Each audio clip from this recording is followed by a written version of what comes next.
ቢመቻቸውና ቢችሉ ሁላችንንም ክርስቲያኖችን ጂሃድ አዘው ሊጨርሱን ወይም ደግሞ አርደው ሊገሉን ፈቃዳቸው ነው። እንደምታውቁት ቤተክርስቲያናችን እንግዲህ ዕለተ ዓርብ ላይ ነች። በዕለተ ዓርብ እነ ቅዱስ ዮሐንስ እስከ መጨረሻ የትውቅታ ድረስ ክርስቶስን ተከትለውታል። እነ ቅዱስ ጴጥሮስ አናውቀውም ብለው ክደዋል። ሌሎች ሐዋርያት ፈርተው ሸሽተዋል። ቤተክርስቲያን ዕለተ ዓርብ ላይ ባለችበት በዚህ ዘመን አገልጋዮች እስከ መጨረሻይቱ ህቅታ ድረስ ከመከራው የሚሳተፉ አገልጋዮች ይኖራሉ። ቤተክርስቲያንን አናቃትም ብለው የሚክዱ አገልጋዮች ይኖራሉ። ፈርተው የሚሸሹ አገልጋዮች ይኖራሉ። ይሄን ማወቅ አለብን። ስለዚህ ዛሬ አንድ ዘማሪ ተነስቶ የሆነ ነገር ቢናገር፣ አንድ መምህር ተነስቶ የሆነ ነገር ቢናገር ሊደንቀን የሚገባ ነገር ነው ብዬ አላስብም። አጀንዳችን አንልቀቅ። ሐዘን ላይ ነው ያለነው። ቤተክርስቲያናችን ትልቅ ፈተና ተጋርጦባት ያንን ፈተና አሸንፈን ለማለፍ ለቀጣይ ትውልድ ቤተክርስቲያናችን ለማስረከብ ስራ እየሰራን ያለነው። ስለዚህ ሁላችንም አዲስ አጀንዳ እንቀበልም። ቤተክርስቲያናችንን ከመጣባት ፈተና ለመታደግ መከፈል ያለበትን ዋጋ ሁሉ ከፍለን እናሻግራታለን ለቀጣዩ ትውልድ። ይሄው ነው። መስዋዕት ሆኗል፣ ሰማዕታት ሆነዋል፣ ታርደዋል እና ቀጣይነት ያለው ነው። ገዳዮቹም የተሰጣቸውን ፕሮጀክት ሁላችንንም ከያለንበት ሳያዳርሱ እንደማያቆሙ ይመስላል ያለው ሁኔታ እና በአንዳንድ ሴቶች አንዳንድ ወንድሞቻችን ሰልፍ እያካሄዱ የሚቻላቸውን ያህል እያሳወቁ ነው። ግን አንዳንዶቻችን ግን አሁንም ወደ ጌም ተመልሰናል። ጌም ወደ መጫወት፣ አበባ ወደ መቀበል። በጣም ያሳዝናል። አንድ ነገር ለማስተዋስ ፈልጋለሁ። በአንድ ወቅት በየመን ውስጥ ክርስቲያኖች በጣም ይሰቃዩ ነበርና እንደው በጣም ከሚያሳቅቁ ነገሮች አንዱ ከነነፍሳቸው የጋለ ብረምጣድ ላይ እያስቀመጡ እያሰቃዩ ይገሏቸው ነበር። ይሄን የሰሙት አጼ ካሌብ የኛ ንጉስ ድንበር ተሻግረው በዛን ጊዜ የነበሩትን 9 ሴንትስ ከሚባሉት አንዱ አቡነ ጴንጤሊዮን ጸሎት ያዙልኝ ብለው እንደውም ይሄን ነገር ድል አድርጌ ብመጣ ቀሪ ዘመኔን በገዳም ህይወት ነው የምኖረው፣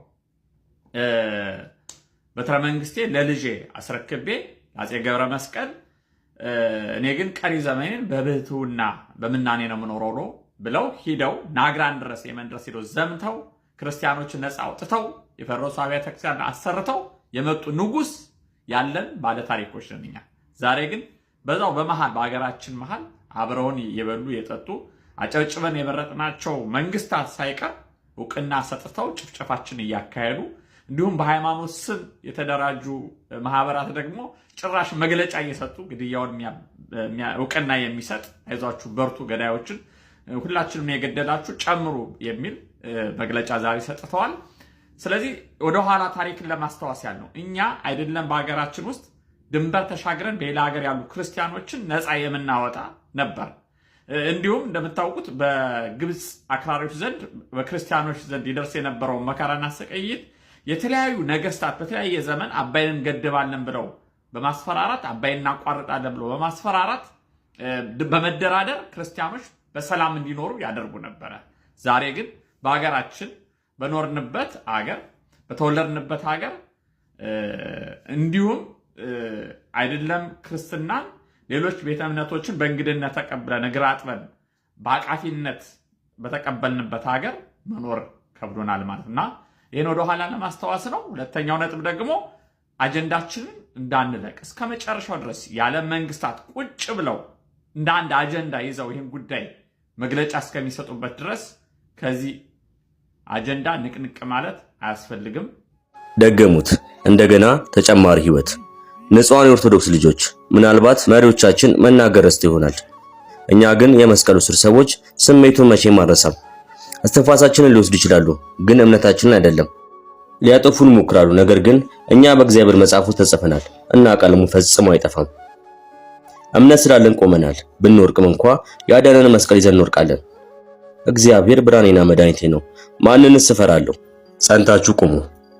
ቢመቻቸውና ቢችሉ ሁላችንንም ክርስቲያኖችን ጂሃድ አዘው ሊጨርሱን ወይም ደግሞ አርደው ሊገሉን ፈቃዳቸው ነው፣ ግን አልቻልንም ይላሉ። እኔ አይደለም ያልኩት፣ ኡስታዙ የሚሉትን አድምጡ። ጂሃድ ማለት ምንድነው? ማለት ክርስቲያኖችን ማረድ ነው። ያው ምንም ልዩነት የለውም። እኛ ጂሃድ መልስ ተቆቆ መለሳችሁ ጥያቄ ያለኝ እኔ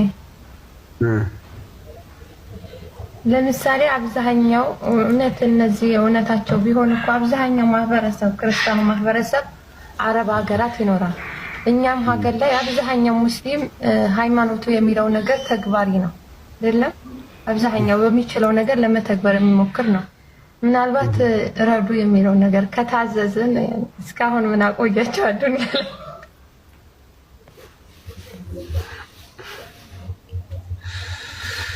እሱ እንኳን ምናልባት አልችል ብለንም ሊሆን ይችላል።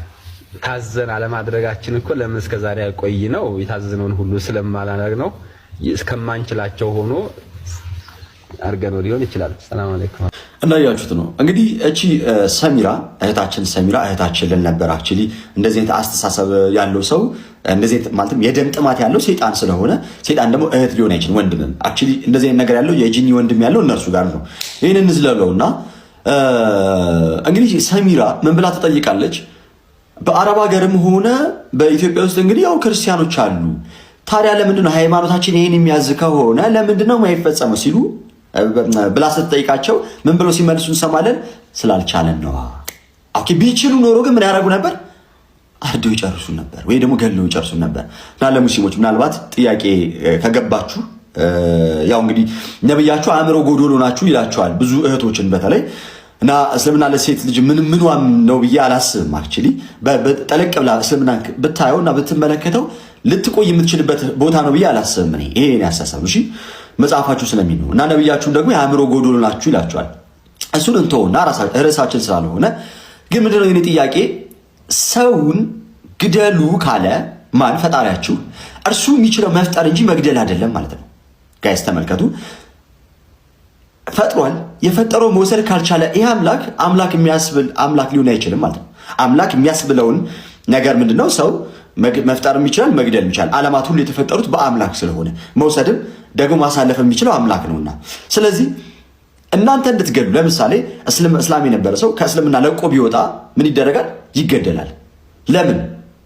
ምክንያቱም እዛ ውስጥ ይዞ ቢወጣው ሚስጥር ይኖራል ተብሎ ስለሚታሰብ ወይም ደግሞ አስቀድሞ የነበረው እስልምና ላይ ሲወጣ የወጣበት ምክንያት አለው። ያ ምክንያት ደግሞ እስልምና ላይ ያለውን ድክመት ስለሚያውቅ ነው። ያንን ነገርም ለሰዎች የሚያሳውቅ ከሆነ ብዙዎች ከእስልምና ይለቃሉ ማለት ነው። ብዙዎች ከእስልምና ከለቀቁ ደግሞ እንደሚታወቀው እስልምና በቁጥር በምን በብዙ በመውለድ በመባዛት በጦርነት በምን የተስፋፋ እምነት ስለሆነ ምን ይሆናል? ቁጥሩ በፍጥነት ደግሞ ሊቀንስ ይችላል። ስለዚህ ምን ማድረግ ጀመሩ? በነፍስ ማስፈራራት ማለት ነው። እና እዚህ እስልምና ላይ ነው እስልምና ብላችሁ ብትቆዩት በቅንነት በጨዋነት እንደምትመልሱልኝ ተስፋ አደርጋለሁ።